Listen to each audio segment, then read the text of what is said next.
یاد کرو جب کہ تیری بہن چل رہی تھی، پھر جا کر کہتی میں تمہیں اس کا پتہ دوں جو اس بچے کی اچھی طرح پرورش کرے. اس طرح ہم نے تجھے پھر تیری ماں کے پاس پہنچا دیا تاکہ اس کی آنکھ ٹھنڈی رہے اور وہ رنجیدہ نہ ہو. کتنا خیال رکھا اللہ نے. یعنی ایک دفعہ شوق بھی لگا، غم بھی آیا، رنج بھی ہوا، دل اڑنے لگا، لیکن ساتھ ہی پھر اللہ نے سنبھال بھی لیا. اور یہ بھی یاد کرو کہ تو نے ایک شخص کو قتل کر دیا تھا، ہم نے تجھے اس پھندے سے نکالا اور تجھے مختلف آزمائشوں سے گزارا، اور تو مدین کے لوگوں میں کئی سال ٹھہرا رہا. پھر اب ٹھیک اپنے وقت پر تو آ گیا اے موسیٰ، میں نے تجھ کو اپنے کام کا بنا لیا. جا تو اور تیرا بھائی میری نشانیوں کے ساتھ، اور دیکھو تم میری یاد میں کمی نہ کرنا. یہاں دو تین چیزیں بڑی اہم ہیں. وَاصْطَنَعْتُكَ لِنَفْسِي، میں نے تجھے اپنے کام کا بنا لیا. تو اللہ سبحانہ وتعالی جس سے اپنا کام لینا چاہتا ہے اسے مختلف طرح کے امتحانوں میں ڈالتا ہے، اور پھر اس کے بعد اس کو ایک خاص رنگ میں ڈھال کر اس سے کام لیتا ہے. ہم سب چاہتے ہیں اللہ کا کام کریں، چاہتے ہیں، لیکن اس کے لیے ایک خاص انداز میں ڈھلنا پڑتا ہے، اپنی انا کو قربان کرنا پڑتا ہے، اپنی خواہشات کو قربان کرنا پڑتا ہے، اور پھر اللہ کی پسند کا بنتا ہے انسان. بعض اوقات انسان کے اوپر پریشانیاں بھی آتی ہیں، مسائل بھی ہوتے ہیں، مشکلات بھی آتی ہیں، لیکن انسان ان پر صبر کرے کہ اللہ مجھے اپنے لیے چن لے، اس سے زیادہ اور کیا چاہیے.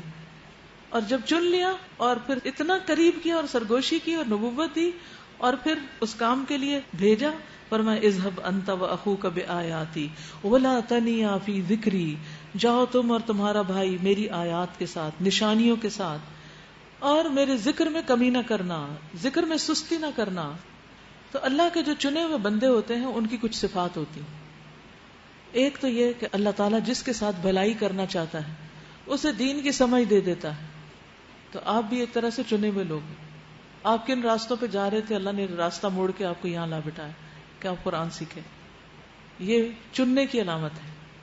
پھر دوسرے وہ ہوتے ہیں جو اللہ کی بات مانتے ہیں، یعنی جو کچھ پڑھتے ہیں سمجھتے ہیں پھر کرتے بھی ہیں.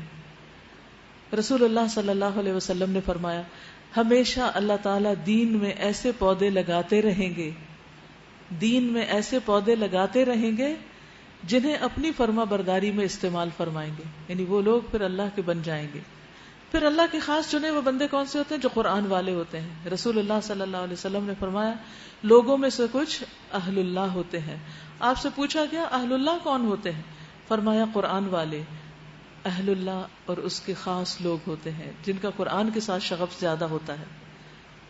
تو اگر آپ کا قرآن سے تعلق زیادہ ہے اور قرآن سے محبت رکھتے ہیں تو آپ اللہ کے ہاں وی آئی پیز ہیں، ویری امپورٹنٹ پرسنالٹیز ہیں. تو موسیٰ علیہ السلام بھی وی آئی پی تھے. تو ان کو اللہ سبحانہ وتعالیٰ نے اپنے کام کے لیے چنا اور کہا کہ جاؤ فرعون کے پاس کہ سرکش ہو گیا، اور اس سے نرمی سے بات کرنا. فرعون جو اللہ کا دشمن ہے، طاغوت ہے، اس سے نرمی سے بات کرنا. اگر اللہ تعالیٰ فرعون کے ساتھ نرمی سے بات کرنے کا حکم دیتے ہیں تو اپنے ماں باپ کے ساتھ کیسے بات کرنی چاہیے، اور بچوں کے ساتھ کیسے بات کرنی چاہیے، اور دوستوں کے ساتھ کیسے بات کرنی چاہیے. نرمی سے بات، نرم بات جو ہے یہ جنت میں لے جانے کا سبب بنتی ہے. شاید کہ وہ نصیحت قبول کرے یا ڈر جائے. بی ہوپ فل، فرعون سے بھی مایوس نہ ہو، وہ بھی سیدھا ہو سکتا ہے، وہ بھی ہدایت پہ آ سکتا ہے. اس عزم کے ساتھ انسان کسی کے پاس بھی جائے، ہاں کوئی کتنا بھی بگڑا ہوا ہو، کبھی بھی انسان پریشان نہیں ہوتا، حوصلہ نہیں ہارتا، پورے کانفیڈینس سے جاتا ہے یہ بھی ٹھیک ہو سکتا ہے، یہ بھی ٹھیک ہو سکتا ہے. بعض اوقات ہم کسی کو ایک بات بتاتے ہیں وہ نہیں مانتا تو ہم کہتے ہیں اس کو تو ساری زندگی ہدایت نہیں ملے گی. آپ کو کس نے ججمنٹ کرنے کا حکم دیا؟ ساری اللہ کی مخلوق ہے. اللہ چاہے کسی وقت بھی کسی کو ہدایت دے سکتا ہے، تو اس لیے مایوس نہیں ہونا چاہیے. دونوں نے عرض کیا پروردگار ہمیں اندیشہ ہے کہ وہ ہم پر زیادتی کرے گا یا پل پڑے گا، ہمیں مار دے گا. فرمایا ڈرو مت، میں تمہارے ساتھ ہوں.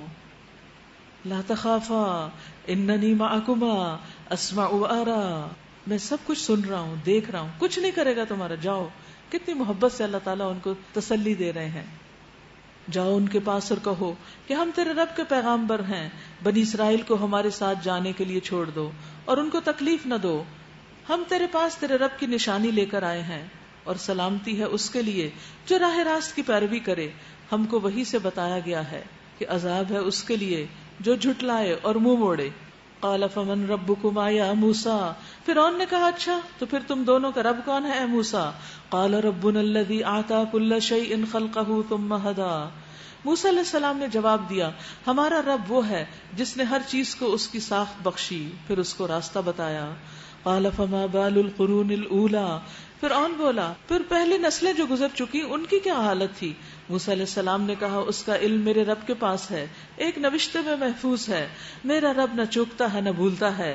وہی ہے جس نے تمہارے لیے زمین کا فرش بچھایا اور اس میں تمہارے چلنے کو راستے بنائے اور اوپر سے پانی برسایا، پھر اس کے ذریعے سے مختلف اقسام کی پیداوار نکالی. کھاؤ اور اپنے جانوروں کو بھی چراؤ، یقیناً اس میں بہت سی نشانیاں ہیں عقل رکھنے والوں کے لیے. اسی زمین سے ہم نے تم کو پیدا کیا، اسی میں ہم تمہیں واپس لے جائیں گے اور اسی سے ہم تم کو دوبارہ نکالیں گے. ہم نے فرعون کو اپنی سبھی نشانیاں دکھائیں مگر وہ جھٹلائے چلا گیا اور نہ مانا. کہنے لگا اے موسیٰ کیا تو ہمارے پاس اس لیے آیا ہے کہ اپنے جادو کے زور سے ہم کو ہمارے ملک سے نکال باہر کرے؟ اچھا ہم بھی تیرے مقابلے میں ویسا ہی جادو لاتے ہیں، طے کر لے کب اور کہاں مقابلہ کرنا ہے. نہ ہم اس قرارداد سے پھریں گے نہ تم پھرنا. کھلے میدان میں سامنے آ جاؤ، آمنے سامنے مقابلہ ہوتا ہے. اب قال موعدکم یوم الزینہ، موسیٰ علیہ السلام نے کہا جشن کا دن طے ہوا جب سب لوگ یہ مقابلہ دیکھیں، کیونکہ انہیں پتا تھا کہ وہ حق پر ہیں. اور دن چڑھے لوگ جمع ہو گئے. فرعون نے پلٹ کر اپنے سارے ہتھ کنڈے جمع کیے اور مقابلے پر آ گیا. موسیٰ علیہ السلام نے عین اس موقع پر مقابل گروہ کو مخاطب کر کے کہا شامت کے مارو، جھوٹی تہمتیں اللہ پر نہ باندھو ورنہ ایک سخت عذاب سے تمہارا وہ ستیہ ناش کر دے گا. جھوٹ جس نے بھی گھڑا وہ نامراد ہوا. یہ انڈر لائن کر لیجیے آیت، وقد خاب من افترا، جھوٹ جس نے بھی گھڑا وہ نامراد ہوا. فتنازعوا امرهم بینہم واسروا النجوى، یہ سن کر ان کے درمیان اختلاف رائے ہو گیا، وہ چپ کے باہم مشورے کرنے لگے. آخرکار کچھ لوگوں نے کہا کہ یہ دونوں تو محض جادوگر ہیں، ان کا مقصد یہ ہے کہ اپنے جادو کے زور سے تم کو تمہاری زمین سے بے دخل کر دیں اور تمہارے مثالی طریقہ زندگی کا خاتمہ کر دیں، تمہارے کلچر کو ڈسٹرائے کر دیں. ان کو اپنے زندگی کے لائف سٹائل، طریقتکم المثلی کا مطلب ہے لائف سٹائل، بے مثال زندگی گزارنے کا جو ایٹیکیٹس اور آداب اور جو سامان زندگی ہے یہ ختم کرنا چاہتے ہیں یہ مولوی حضرات، یعنی جیسے آج کی زبان میں کہا جاتا ہے. تو بات یہ ہے کہ اللہ سبحانہ وتعالیٰ کے نزدیک یہ سٹائل اور یہ کلچر اور یہ سب کچھ کوئی حیثیت نہیں رکھتا اگر کوئی شخص اللہ کی بات نہیں مانتا. اللہ تعالیٰ ان چیزوں سے قطعاً امپریس نہیں ہوتا جس سے لوگ امپریس ہوتے ہیں. ہاں کوئی اللہ کی اطاعت کے ساتھ اگر صاف ستھری زندگی بسر کرتا ہے، ایک سلیقے کے ساتھ زندگی بسر کرتا ہے، خوبصورت انداز میں زندگی بسر کرتا ہے اسراف اور بخل کے بغیر، تو اللہ تعالیٰ کے ہاں وہ ناپسندیدہ نہیں. لیکن اللہ کو بھول کر ساری توجہ دنیا پر اور صرف دنیا بنانے پر ہی لگے رہنا، تو اس کا انجام کیا ہوتا ہے؟ فرعون کا واقعہ اس پر گواہ ہے کہ ان کا سارا طریقہ زندگی پھر اس کا کیا بنا. اپنی ساری تدبیریں آج اکٹھی کر لو اور ایکا کر کے میدان میں آؤ. بس یہ سمجھ لو کہ آج جو غالب رہا وہی جیت گیا. جادوگر بولے موسیٰ تم پھینکتے ہو یا ہم پہلے پھینکیں؟ موسیٰ علیہ السلام نے کہا نہیں تم ہی پھینکو. یکا یک ان کی رسیاں اور ان کی لاٹھیاں ان کے جادو کے زور سے موسیٰ علیہ السلام کو دوڑتی ہوئی محسوس ہونے لگیں. اور موسیٰ علیہ السلام اپنے دل میں ڈر گئے. ہم نے کہا مت ڈرو، تو ہی غالب ہے، پھینک جو کچھ تیرے ہاتھ میں ہے. ابھی ان کی ساری بناوٹی چیزوں کو نگلے جاتا ہے.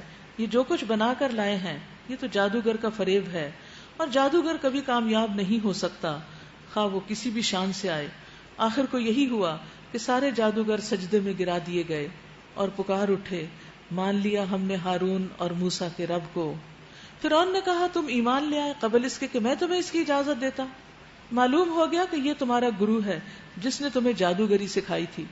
اچھا اب میں تمہارے ہاتھ پاؤں مخالف سمتوں سے کٹواتا ہوں اور کھجور کے تنوں پر تم کو سولی دیتا ہوں، پھر تمہیں پتا چل جائے گا کہ ہم دونوں میں سے کس کا عذاب زیادہ سخت اور دیر پا ہے، یعنی کون زیادہ بڑی سزا دیتا ہے، میں دیتا ہوں یا موسیٰ علیہ السلام دیتے ہیں.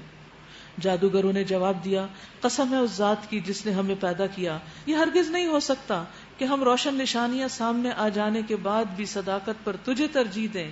یعنی تیری بات اب ہم نہیں مان سکتے، ہمیں حق پتہ چل چکا ہے. تو جو کچھ کرنا چاہے کر لے، تو زیادہ سے زیادہ بس اسی دنیا کی زندگی کا فیصلہ کر سکتا ہے.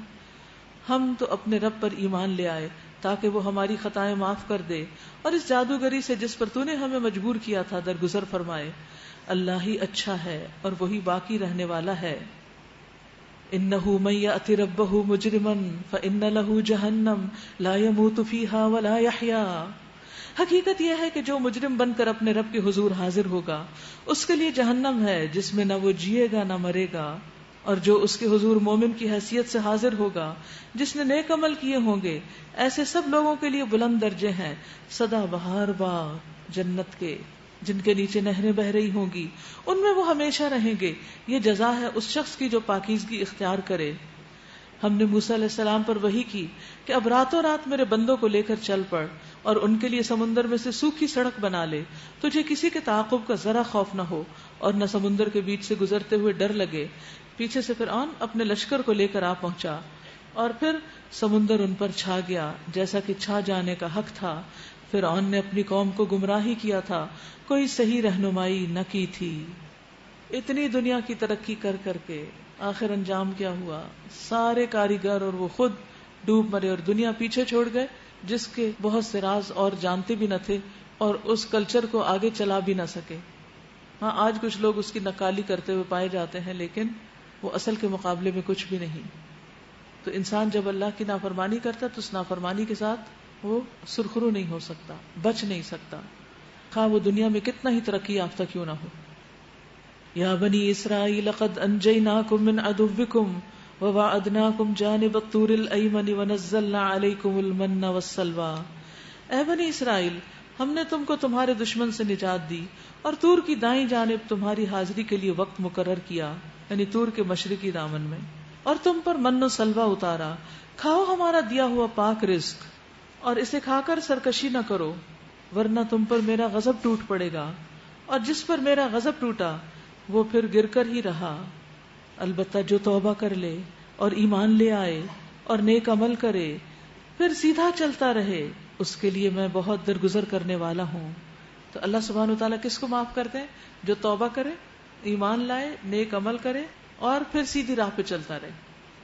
وما اعجلک عن قومک یا موسیٰ، اور کیا چیز تمہیں اپنی قوم سے پہلے لے آئی اے موسیٰ؟ اس نے عرض کیا وہ بس میرے پیچھے آ ہی رہی ہے، میں جلدی کر کے تیرے حضور آ گیا ہوں اے میرے رب، تاکہ تو مجھ سے خوش ہو جائے۔ رات کون کون تراویح جماعت سے پڑھتا ہے؟ اوکے، الحمدللہ، ماشاءاللہ، بہت ہمت ہے آپ سب کی۔ کون کوشش کرتا ہے کہ مسجد میں سب سے پہلے پہنچے؟ اچھا، اور کون آخر میں داخل ہوتا ہے؟ اب آخر میں نہیں داخل ہونا۔ آپ دیکھیے موسیٰ علیہ السلام کو قوم کو ساتھ لے کے جا رہے ہیں، وہ ابھی پیچھے آہستہ، وہ سلو چل رہے ہیں، وہ تیزی سے آگے بڑھ کے آ کے اللہ تعالیٰ سے ملاقات کرتے ہیں۔ کیوں؟ وَأَجِلْتُ إِلَيْكَ رَبِّي لِتَرْضَىٰ، ہم نے دعا مانگی نا آج کہ اللہ تو ہم سے راضی ہو جا، وَجَعَلْنِي رَبِّي رَضِيًّا، اللہ مجھے اپنا پسندیدہ بنا لے۔ لوگوں کا پسندیدہ اور دنیا کا پسندیدہ بننے کا تو بہت لوگوں کو شوق ہوتا ہے اور اس کے لیے بہت مصیبتیں جھیلتے ہیں، پتہ نہیں کتنے کتنے فاقے کر کے اور کیسے کیسے اسمارٹ ہونے کی کوشش کرتے ہیں کہ ہم لوگوں کے پسندیدہ بن جائیں۔ جو وہ معیار مقرر کر دیتے ہیں کہ اتنے انچ کی کمر ہونی چاہیے تو بس اتنی ہی ہونی چاہیے چاہے کچھ ہو جائے۔ اللہ کا پسندیدہ بننے کے لیے ہم نے کون سی مشقت اٹھائی آج تک؟ کون سی قربانی کی؟ کس چیز کی؟ نیند کی یا کھانے پینے کی، کس چیز کی؟ اور پھر اللہ کے کام میں جلدی بھاگ کے جانے کی، کلاس میں سب سے پہلے پہنچنا، نماز میں پہلے پہنچنا، نیکی کے ہر کام میں، جیسے حضرت ابو بکر تھے۔ یاد ہے جنگ تبوک کے موقع پر جب حضرت عمر اپنے گھر کا آدھا سامان لائے تھے تو کہنے لگے کہ آج تو میں ابو بکر سے آگے نکل ہی جاؤں گا، آج تو میں ابو بکر سے آگے نکل ہی جاؤں گا۔ جب وہ وہاں پہنچے تو دیکھا ابو بکر ان سے پہلے پورے گھر کا سامان لائے ہوئے ہیں، کہنا کہ ان سے آگے نہیں نکل سکتے۔ ایک مرتبہ آپ نے پوچھا آج کون روزے سے، تو ان کا ہاتھ کھڑا ہو۔ آج کس نے بیمار کی عادت کی، آج کس نے صدقہ خیرات کیا، آج کس نے جنازہ پڑھا۔ ہر نیکی کا کام کر کے وہ نبی صلی اللہ علیہ وسلم کی مجلس میں پہنچے تھے فجر کے وقت، اور یہ سب کچھ فجر سے پہلے پہلے کر کے آئے۔ ایسا نہیں کہ امپاسبل، یہ پاسبل ہے اگر ہم اپنی سستیاں چھوڑ دیں، لیزینس چھوڑ دیں، کیونکہ ہم پیچھے رہتے ہیں لیزینس کی وجہ سے۔ اللہ ہم کو بچائے، ہم ہر کام میں سوچتے رہتے ہیں اچھا کرے کہ نہ، کوئی کر رہا ہے، کوئی کرے تو ذرا مجھے بھی موٹیویشن ملے پھر میں بھی کروں۔ یہ نہیں ہونا چاہیے۔ ہم دوسروں کے لیے کیوں نہ موٹیویشن بنے، ہمیں دوسروں کے لیے راہیں ہموار کرنی، ہم لیڈرز کیوں نہ بنے، فالوورز بن کے کیوں نیکی کے معاملے میں رہیں۔ تو اللہ تعالیٰ خاص طور پہ پوچھتے ہیں تم پہلے کیسے آ گئے، قوم کدھر ہے؟ کہا وہ پیچھے آ رہے ہیں۔ وَأَجِلْتُ إِلَيْكَ رَبِّي لِتَرْضَىٰ، میں جلدی اس لیے آیا ہوں کہ آپ مجھ سے راضی ہو جائیں، آپ خوش ہو جائیں۔ قال فإنا قد فتنا قومك من بعدك وأضلهم السامري. فرمایا اچھا تو سنو، ہم نے تمہارے پیچھے تمہاری قوم کو آزمائش میں ڈال دیا اور سامری نے انہیں گمراہ کر دیا. موسیٰ علیہ السلام سخت غصے اور رنج کی حالت میں اپنی قوم کی طرف پلٹے. یہاں تفصیلات نہیں دی گئی کسی بھی واقعے کی، ساری صرف ٹائم لائن دی گئی کہ کیا کیا ہوا. پھر جا کر اس نے کہا، اے میری قوم کے لوگوں، کیا تمہارے رب نے تم سے اچھے وعدے نہیں کیے تھے؟ کیا تمہیں دل لگ گئے، یا تم اپنے رب کے غضب کو اپنے اوپر لانا چاہتے تھے کہ تم نے مجھ سے وعدہ خلافی کی؟ انہوں نے جواب دیا، ہم نے آپ سے وعدہ خلافی کچھ اپنے اختیار سے نہیں کی. معاملہ یہ ہوا کہ لوگوں کے زیورات کے بوجھ سے ہم لد گئے تھے اور ہم نے بس ان کو پھینک دیا تھا. پھر اس طرح سامری نے بھی کچھ ڈالا اور ان کے لیے ایک بچڑے کی مورت بنا کر لایا جس میں سے بیل کی سی آواز نکلتی تھی. لوگ پکار اٹھے، یہی ہے تمہارا رب اور موسیٰ کا رب، موسیٰ کا الہ. موسیٰ اسے بھول گیا. کیا وہ دیکھتے نہ تھے کہ وہ ان کی بات کا نہ جواب دیتا ہے نہ ان کے نفع نقصان کا کچھ اختیار رکھتا ہے. ہارون علیہ السلام نے موسیٰ علیہ السلام کے آنے سے پہلے ہی ان سے کہہ دیا تھا کہ لوگوں تم اس کی وجہ سے فتنے میں پڑ گئے ہو. تمہارا رب تو رحمان ہے، بس تم میری پیروی کرو اور میری بات مانو. مگر انہوں نے اس سے کہہ دیا کہ ہم تو اسی کی پرستش کرتے رہیں گے جب تک کہ موسیٰ واپس آ جائے. موسیٰ علیہ السلام قوم کو ڈانٹنے کے بعد ہارون کی طرف پلٹے اور بولے، ہارون، تم نے جب دیکھا تھا کہ یہ گمراہ ہو رہے ہیں تو کس چیز نے تمہارا ہاتھ پکڑا تھا کہ میرے طریقے پر عمل نہ کرو؟ کیا تم نے میرے حکم کی خلاف ورزی کی؟ ہارون علیہ السلام نے جواب دیا، اے میری ماں کے بیٹے، میری داڑھی نہ پکڑ، نہ میرے سر کے بال کھینچ. مجھے اس بات کا ڈر تھا کہ تو آ کر کہے گا کہ تم نے بنی اسرائیل میں پھوٹ ڈال دی اور میری بات کا پاس نہ کیا. موسیٰ علیہ السلام نے کہا، اور سامری تیرا کیا معاملہ ہے؟ اس نے جواب دیا، میں نے وہ چیز دیکھی جو لوگوں کو نظر نہ آئی، بس میں نے رسول کے نقش قدم سے ایک مٹی اٹھا لی اور اس کو ڈال دیا. میرے رب نے مجھے کچھ ایسا ہی سجھایا. موسیٰ علیہ السلام نے کہا، اچھا تو جا، اب زندگی بھر تجھے یہی پکارتے رہنا ہے کہ مجھے نہ چھونا، لا مساس لا مساس، touch me not, touch me not. وَإِنَّ لَكَ مَوْعِدًا لَن تُخْلَفَ، اور تیرے لیے باز پرس کا ایک وقت مقرر ہے جو تجھ سے ہرگز نہ ٹلے گا. یعنی سامری کو اپنے گناہ کی دنیا میں سزا ملی تھی. اور دیکھو اپنے اس الہ کو جس پر تو ریجھا ہوا تھا، اب ہم اسے جلا ڈالیں گے اور ریزہ ریزہ کر کے دریا میں بہا دیں گے. لوگو، تمہارا الہ تو بس ایک ہی اللہ ہے جس کے سوا کوئی الہ نہیں، ہر چیز پر اس کا علم حاوی ہے. تو خلاصہ کیا ہے؟ اس سے سبق کیا ملتا ہے؟ ایک تو حضرت موسیٰ علیہ السلام کی پرسنالٹی سامنے آتی. موسیٰ اور ہارون دونوں بھائی ہیں. ہارون علیہ السلام بڑے ہیں لیکن روب چھوٹے کا زیادہ ہے. سامری اور باقی سب لوگ جو بات سننے کو تیار نہیں تھے، ہارون علیہ السلام کہتے ہیں کہ مجھے لگتا تھا کہ مجھے مار ڈالیں گے یہ. تو موسیٰ علیہ السلام نے آ کے ایک ایک کی خبر لی اور سب دب گئے ان سے. ان کی زبان میں بھی لکنت تھی، 3 سال چھوٹے بھی تھے، لیکن کچھ ایسی ایمانی طاقت اللہ نے دے رکھی تھی کہ کوئی بھی ان کے سامنے جرأت نہیں کرتا تھا. اسی لیے اللہ نے ان کو چنا تھا فرعون کے دربار میں جانے کے لیے کہ جا کے اس کو پیغام پہنچاؤ. اے محمد صلی اللہ علیہ وسلم، اس طرح ہم پچھلے گزرے ہوئے حالات کی خبریں آپ کو سناتے ہیں اور ہم نے خاص اپنے ہاں سے تم کو ایک ذکر عطا کیا ہے. وَقَدْ آتَيْنَاكَ مِن لَّدُنَّا ذِكْرًا، یعنی قرآن، رب کی یاد. جو کوئی اس سے منہ موڑے گا وہ قیامت کے دن سخت بارے گناہ اٹھائے گا. یعنی جو شخص قرآن سے منہ موڑے گا وہ قیامت کے دن ایک بوجھ اٹھائے ہوئے آئے گا، اور ایسے سب لوگ ہمیشہ اس کے وبال میں گرفتار رہیں گے. اور قیامت کے دن ان کے لیے اس جرم کی ذمہ داری کا بوجھ بڑا تکلیف دہ بوجھ ہوگا. اس دن جب کہ سور پھونکا جائے گا اور ہم مجرموں کو اس حال میں گھیر لائیں گے کہ ان کی آنکھیں دہشت کے مارے پتھرائی ہوئی ہوں گی. آپس میں چپکے چپکے کہیں گے کہ دنیا میں مشکل ہی سے تم نے کوئی 10 دن گزارے ہوں گے. ہمیں خوب معلوم ہے کہ وہ کیا باتیں کر رہے ہوں گے. ہم یہ بھی جانتے ہیں کہ اس وقت ان سے جو زیادہ سے زیادہ محتاط اندازہ لگانے والا ہوگا وہ کہے گا، نہیں، تمہاری دنیا کی زندگی بس 1 دن کی زندگی تھی. یہ لوگ تم سے پوچھتے ہیں، آخر اس دن یہ پہاڑ کہاں چلے جائیں گے؟ یسألونک عن الجبال فقل ینسفها ربی نسفا، کہو میرا رب ان کو دھول بنا کر اڑا دے گا. پہاڑ مٹی بالکل ڈسٹ بن جائیں گے اور اڑا دیے جائیں گے، صاف ہو جائے گا سب کچھ. اور زمین کو ایسا ہموار چٹیل میدان بنا دے گا کہ تم کوئی بل اور سلوٹ نہ دیکھو گے. اس روز سب لوگ منادی کی پکار پر سیدھے چلے آئیں گے، کوئی ذرا اکڑ نہ دکھا سکے گا، اور آوازیں رحمان کے آگے دب جائیں گی. ایک سرسراہٹ کے سوا تم کچھ نہ سنو گے، اور اس روز شفاعت کارگر نہ ہوگی. الا یہ کہ کسی کو رحمان اس کی اجازت دے اور اس کی بات سننا پسند کرے. یعنی کوئی کسی کی شفاعت نہیں کر سکے گا جب تک اللہ تعالیٰ کی طرف سے اجازت نہ ہو. وہ لوگوں کا اگلا پچھلا سب حال جانتا ہے اور دوسروں کا اس کا پورا علم نہیں. اللہ تعالیٰ لوگوں کا سارا حال جانتے ہیں لیکن لوگوں کو علم نہیں. لوگوں کے سر اس دن حی قیوم کے آگے جھک جائیں گے.